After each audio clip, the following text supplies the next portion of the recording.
ಹಿರಿಯೂರಿನಲ್ಲಿ CM DK Shivakumar ಹೇಳಿಕೆ ಬರ ಪರಿಸ್ಥಿತಿಗೆ ಸಂಬಂಧಿಸಿದಂತೆ ಸಾಮಾನ್ಯವಾಗಿ ಬೆಂಗಳೂರಿನಲ್ಲೇ ಸಭೆಗಳು ನಡೆಯುತ್ತಿದ್ವು. ಆದರೆ ನಾನು ಬೆಂಗಳೂರಿನಲ್ಲೇ ಮಾಡುವುದು ಬೇಡ ಎಂದು ತುಮಕೂರು, ಶಿವಮೊಗ್ಗ, ಚಿತ್ರದುರ್ಗ, ದಾವಣಗೆರೆ ಭಾಗಗಳಿಗೂ ಅನುಕೂಲ ಆಗುವಂತೆ ಈ ಭಾಗದಲ್ಲಿ ಪರೀಕ್ಷೆ ಹಾಗೂ ಚರ್ಚೆ ನಡೆಸಲು ಸಭೆಯನ್ನು ಹಮ್ಮಿಕೊಂಡಿರುವುದಾಗಿ ತಿಳಿಸಿದರು.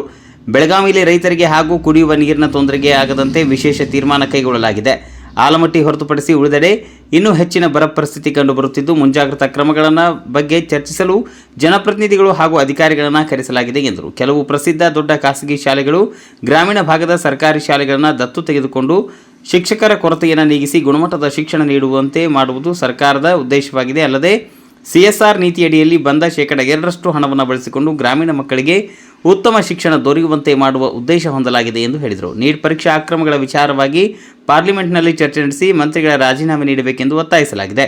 ಬಿಜೆಪಿ ಪ್ರತಿಭಟನೆ ನಡೆಸುತ್ತಿರುವ ಬಗ್ಗೆ ಕೇಳಿದಾಗ ಇದು ಪ್ರಜಾಪ್ರಭುತ್ವದ ವ್ಯವಸ್ಥೆ ಎಂದು ಪ್ರತಿಕ್ರಿಯಿಸಿದರು. ಬಿಡದಿ ರೈತರ FIR ವಿಚಾರ ಕುರಿತು ಸುದ್ದಿಗಾರರಿಗೆ ಪ್ರತಿಕ್ರಿಯಿಸಿ, ರೈತರು ನಮ್ಮ ಜನ, ಯಾರ ಮೇಲೂ ಒತ್ತಡ ಹೇರುವ ಅಥವಾ ತೊಂದರೆ ಕೊಡುವ ಪ್ರಶ್ನೆ ಇಲ್ಲ. ನಾವೆಲ್ಲ ಒಟ್ಟಿಗೆ ಬದುಕಬೇಕು. ಈ ಬಗ್ಗೆ ಸೂಕ್ತ ತೀರ್ಮಾನ ಕೈಗೊಳ್ಳಲಾಗುವುದು ಎಂದು ಸ್ಪಷ್ಟಪಡಿಸಿದರು. ವರದಿ ಹರೀಶ್, ಚಿತ್ರದುರ್ಗ. ಈ ಭಾಗದಲ್ಲಿ ಮಾಡೋಣ ಅಂತೇಳಿ ಇವತ್ತು ಈ ಭಾಗದಲ್ಲಿ ಸಭೆಯನ್ನು ಇಟ್ಕೊಂಡಿದ್ದೇವೆ. ಸೊ ಕೆಲವು ಜಮೀನಿಗೂ ಕೂಡ ಭೇಟಿಯನ್ನು ಕೊಡ್ತಾ ಇದ್ದೇನೆ.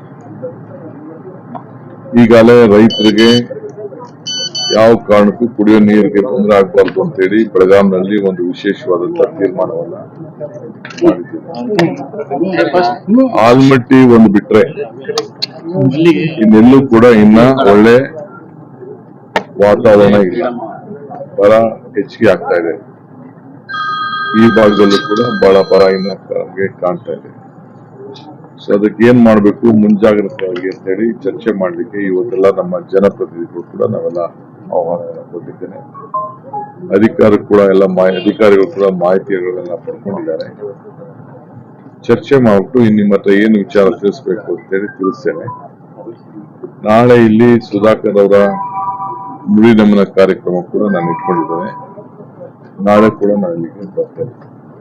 ಇವತ್ತು ಈ ಕಾರ್ಯಕ್ರಮವನ್ನ ಸರ್, ಖಾಸಗಿ ಶಾಲೆಗಳು ದತ್ತು ತಗೋಬೇಕು ಅಂತ ಹೇಳ್ತಾ ಇದಿರಲ್ಲ, ಸರ್ಕಾರಿ ಶಾಲೆಗಳನ್ನ ಸರ್ಕಾರ ಮಾಡುವಂತ ಕೆಲಸನ ಖಾಸಗಿ ಶಾಲೆಗಳು ಯಾಕೆ ಮಾಡಬೇಕು, ಮತ್ತೆ ಅದ್ರ ಹೊಣೆ ವಿದ್ಯಾರ್ಥಿಗಳ ಮೇಲೆ ಹೆಚ್ಚಾಗುತ್ತೆ ಅಂತ ಖಾಸಗಿ ಶಾಲೆ ಹೇಳ್ತಾರೆ. ನನ್ನ ಹತ್ರ ಹೇಳಿ ಅವರು, ಖಾಸಗಿ ಶಾಲೆಯವರು ನನ್ನ ಹತ್ರ ಹೇಳಿ, ನಾನು ಆಮೇಲೆ ಮಾತಾಡ್ತೀನಿ. ಅದು ನನಗೂ ಅವ್ರಿಗೂ ಇರುವಂತ ಒಂದು ಒಪ್ಪಂದ. ಖಾಸಗಿ ಅಂದ್ರೆ ಎಲ್ಲಾ ಶಾಲೆಗೂ ಅಲ್ಲ, ಅದೊಂದು ಲಿಮಿಟೇಷನ್ ಇದೆ. ಕೆಲವು ಒಳ್ಳೊಳ್ಳೆ ಶಾಲೆಗಳು ಹಳ್ಳಿ ಗ್ರಾಮೀಣ ಪ್ರದೇಶದ ಶಾಲೆಗಳಿಗೆ ಅವ್ರ ಮಟ್ಟಕ್ಕೆ ತೆಗೆದುಕೊಂಡು ಹೋಗ್ಬೇಕು.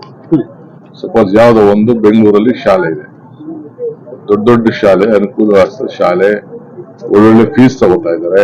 ಅಂತ ಶಾಲೆಗಳು ಗ್ರಾಮೀಣ ಪ್ರದೇಶದ ಮಕ್ಕಳಿಗೆ ಅವ್ರ ಸ್ಟ್ಯಾಂಡರ್ಡ್ಗೆ ಈಗ ಯಾವ್ದೋ ಒಂದು ಸ್ಕೂಲಲ್ಲಿ 4-5 ಟೀಚರ್ಸ್ ಬಾಕಿ ಇರ್ತಾರೆ. ಸೊ ಅಂತವ್ರಿಗೆ 4-5 ಟೀಚರ್ಸ್ಗೆ ಅವರು ಶಾಲೆಯಿಂದ ಕಳಿಸಿ ಅವ್ರ ಪ್ರಯೋಗ ಮಾಡಿ ಸರ್ಕಾರ ಶಾಲೆಗಳಿಗೆ ತೆಗೆದುಕೊಳ್ಳೋದು. ಸೊ ಅನೇಕ ದೊಡ್ಡ ಬಿಸ್ನೆಸ್ ಮೆನ್ ಇದ್ದಾರೆ. ಒಂದು CSR ಪಾಲಿಸಿ ಮಾಡಿದ್ವಿ. CSR ಪಾಲಿಸಿಲಿ ಏನಿದೆ ಅಂತಂದ್ರೆ, ಅವರು 2% ಹಣ ಸಂಪಾದನೆ ಮಾಡೋ ಹಣನ ಅವರು ತಗೋಬೇಕು ಅಂತ, ಅವರು ಖರ್ಚು ಮಾಡ್ಬೇಕು ಅಂತಿದೆ. ಒಂದು ಏನೇನೋ ಕ್ರೈಟೀರಿಯಾ ಇದೆ, ಯಾವ್ಯಾವ್ದೋ ಕೆಲಸಗಳಿಗೆ ಮಾಡಬಹುದು ಅನ್ನೋದು ಕ್ರೈಟೀರಿಯಾ. ನನ್ನ ಉದ್ದೇಶ ಏನಪ್ಪಾ ಅಂತಂದ್ರೆ, ಫಸ್ಟ್ ಪ್ರೈಮರಿ ಎಜುಕೇಶನ್ ಬೆಂಗಳೂರಿಗಾಗ್ಲಿ, ಚಿತ್ರದುರ್ಗಕ್ಕಾಗ್ಲಿ, ದಾವಣಗೆರೆಗಾಗ್ಲಿ ಹಳ್ಳಿಯಿಂದ ವಿದ್ಯಾಭ್ಯಾಸಕ್ಕೋಸ್ಕರ ಜನ ವಲಸೆ ಬರೋದನ್ನ ತಪ್ಪಿಸ್ಬೇಕು ಅಂತ, ಹಳ್ಳಿ ಮಕ್ಕಳಿಗೆ ಬೆಂಗಳೂರು ಮಟ್ಟದ ವಿದ್ಯಾಭ್ಯಾಸ ಸಿಕ್ಬೇಕು ಅಂತ, ದಾವಣಗೆರೆ ಮಟ್ಟದ ವಿದ್ಯಾಭ್ಯಾಸ ಸಿಕ್ಬೇಕು ಅನ್ನೋ ದೃಷ್ಟಿಯಿಂದ ನೀವು ಪ್ರತಿಯೊಬ್ರು ದತ್ತು ತೆಗೆದುಕೊಳ್ಳಿ ಅಂತ ಹೇಳಿದ್ದೀನಿ. ನನಗೂ ಅವ್ರಿಗೂ ಒಪ್ಪಂದ ಆಗಿದೆ. ಹಿಂದೆ ನಾನು ಬೇರೆ ಸಂದರ್ಭದಲ್ಲಿ ಅವ್ರಿಗೇನೋ ಮಾತುಕತೆ ಮಾಡಿದ್ದೇನೆ. ನೀವು ಒಂದೊಂದು ಈಗ ಎಷ್ಟೋ ದೊಡ್ಡ ಸಂಸ್ಥೆಗಳಿದೆ, CBSE ಸ್ಕೂಲ್ಗಳಿದೆ, ICSE ಸ್ಕೂಲ್ ಇದೆ. ಅವ್ರ ಮಟ್ಟದ ಒಂದು 4 ಜನ ಮೇಷ್ಟ್ರುಗಳು ಯಾವ್ದೋ ಸ್ಕೂಲಲ್ಲಿ, ಈಗ ರಘುಮೂರ್ತಿ ಕ್ಷೇತ್ರದಲ್ಲಿ ಯಾವ್ದೋ ಒಂದು ಮೂಲೆ ಒಂದು ಹಳ್ಳಿ ಇದೆಯಪ್ಪ, ಹಳ್ಳಿಲಿ ಮೇಷ್ಟ್ರು ಇಲ್ಲ ಅಂತ ಒಂದು ಕೊಡ್ತಿದೆ. 50,000 ಮೇಷ್ಟ್ರು ಇದೆ. ಸರ್ಕಾರ 1,40,000 ರೂಪಾಯಿ ಒಂದು ಮಗುಗೆ ಖರ್ಚು ಮಾಡ್ತಾ ಇದೆ. ಆದ್ರೂ ಕೂಡ ನಾವು ಕ್ವಾಲಿಟಿ ಎಜುಕೇಶನ್ ಮೊದಲಿಂದನೂ ನಾವು ಮಾಡಕ್ ಆಗ್ಲಿಲ್ಲ. ಆ ದೃಷ್ಟಿಯಿಂದನೇ ನಾವು ಪ್ರೈವೇಟ್ ಅವ್ರಿಗೆ ರಿಕ್ವೆಸ್ಟ್ ಮಾಡಿದ್ವಿ. ಅವರೆಲ್ಲ ಬಹಳ ಸನ್ನದ್ಧರಾಗಿದ್ದಾರೆ, ಅವ್ರು ಮಾಡ್ತಾರೆ. ನೀಟ್ ಪ್ರಶ್ನೆ ಪತ್ರಿಕೆ ಸೋರಿಕೆ ವಿಚಾರಕ್ಕೆ ಸಾಕಷ್ಟು ಪ್ರತಿಭಟನೆ ಮಾಡಿದ್ರು ಸರ್. ಈಗ ಬಿಜೆಪಿ ಅವರು ಕಾಂಗ್ರೆಸ್ ಕಚೇರಿಗಳ ಮುಂದೆ ಅವ್ರಿಗೆ ಅವಮಾನ ತಡೆಯಕ್ ಆಗ್ತಾ ಇಲ್ಲ.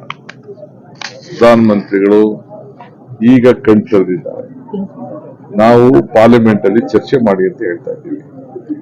ಕೇಸ್ನ ವಾಪಸ್ ಎತ್ಕೊಡಿ ಅಂತ ಹೇಳಿದ್ರು ನಾವು. ಮಂತ್ರಿಗಳು ರಾಜೀನಾಮೆ ಕೊಡಬೇಕು ಅಂತ ಹೇಳಿದ್ರು ನಾವು. ಅದಕ್ಕೆ ನಾವು ಬದ್ಧರಿದ್ದೇವೆ. ಇದು ಮಕ್ಕಳ ಭವಿಷ್ಯ. ಇದು ಈಗ ಬಿಜೆಪಿಯವರಿಗೆ ಪಾಪ ಅವ್ರ ಕೈಲಿ ತಡ್ಕೊಳಕ್ ಆಗ್ತಾ ಇಲ್ಲ. ಮಕ್ಕಳಿಗೆ ಏಟ್ ಹೊಡೆದು ಬಿಟ್ಟವಲ್ಲ, ಆ ಇಡೀ ದೇಶದ ಮಕ್ಕಳು ದಂಗೆ ಎದ್ಬಿಟ್ಟಿದ್ದಾರೆ. ಅದನ್ನ ಅವ್ರ ಕೈಲಿ ನೋಡಕ್ ಆಗ್ತಾ ಇಲ್ಲ. ಸೊ ಅದಕ್ಕೆ ಇವತ್ತು ಪ್ರಜಾಪ್ರಭುತ್ವ ವ್ಯವಸ್ಥೆ. ಈಗ ನನ್ನ ಮೇಲೆ ಎಷ್ಟೋ ಜನ ಪ್ರತಿಭಟನೆಗಳು ನಡೀತದೆ, ನಾನು ಬೇಡ ಅನ್ನಕ್ಕಾಗ್ತದ? ನೀವು ಮಾಧ್ಯಮದವರು ಪ್ರತಿಭಟನೆಗಳು ಮಾಡ್ತಾ ಇರ್ತೀರಿ, ನಿಮ್ಮನ್ನು ಬೇಡ ಅನ್ನಕ್ಕಾಗ್ತದ? ಇದು ಪ್ರಜಾಪ್ರಭುತ್ವದ ವ್ಯವಸ್ಥೆ. ಅದರಿಂದ ಬಿಜೆಪಿಯವ್ರಿಗೆ ಪಾಪ ಇದೇನ್ ಮಾಡ್ತಾವ, ರಾಜೀನಾಮೆ ಕೊಡ್ಸಕ್ ಆಗ್ತಾ ಇಲ್ಲ. ನೀಟ್ ಪರೀಕ್ಷೆ ಈಗ ಮೊನ್ನೆ ಇದು KPSC ಯಾರು ಮಾಡಿದ್ರು? ಅವನ ಅಧ್ಯಕ್ಷನ ನಾ ಮಾಡಿದ್ವಾ? ಅವರೇ ಮಾಡಿದ್ರು, ಅವರೇ ತೆಗೆದಾಕೊಂಡು, ಅದಕ್ಕೆ ಅವರೇ ಮುಂಚಿತವಾಗಿ ಗೊತ್ತಾಗ್ಬಿಟ್ಟು ಪತ್ರ ಬರೆದು ವಜಾ ಮಾಡ್ಬೇಕು ಅಂತ ಹೇಳಿದ್ರು. ಆಯ್ತು, ಗವರ್ನರ್ ಏನೋ ನಂಗೆ ಕಳ್ಸಿಕೊಟ್ಟು ನಾನು ಅಕ್ಸೆಪ್ಟ್ ಮಾಡ್ತೀನಿ. ಏನ್ ಬೇಕು ತನಿಖೆ ನಡೆಸ್ತೀವಿ, ಕಾನೂನು ಕ್ರಮ ಕೈಗೊಳ್ತೀವಿ. ಬಿಡದಿ ರೈತರ ವಿರುದ್ಧ FIR ಎಲ್ಲ ನಮ್ಮ ರೈತರೇ, ನಾನು ಈಗಾಗಲೇ ಹೇಳಿದ್ದೇನೆ, ಯಾರ ಮೇಲೂ ಒತ್ತಡ ಇಲ್ಲ, ಯಾರಿಗೂ ತೊಂದರೆ ಕೊಡುವಂತ ಪ್ರಶ್ನೆ ಇಲ್ಲ. ಅವರೆಲ್ಲ ನಮ್ ಜನ, ನಾವು ಅವ್ರು ಬಿಟ್ಟು ಹೋಗಕ್ಕಾಗಲ್ಲ, ಅವ್ರು ನಮ್ ಬಿಟ್ಟು ಬದುಕಕ್ಕಾಗಲ್ಲ. ನಾವೆಲ್ಲ ಒಟ್ಟಿಗೆ ಬದುಕಬೇಕು. ತೀರ್ಮಾನ ನಾನು ಮಾಡ್ತೀನಿ ಬಿಡಿ.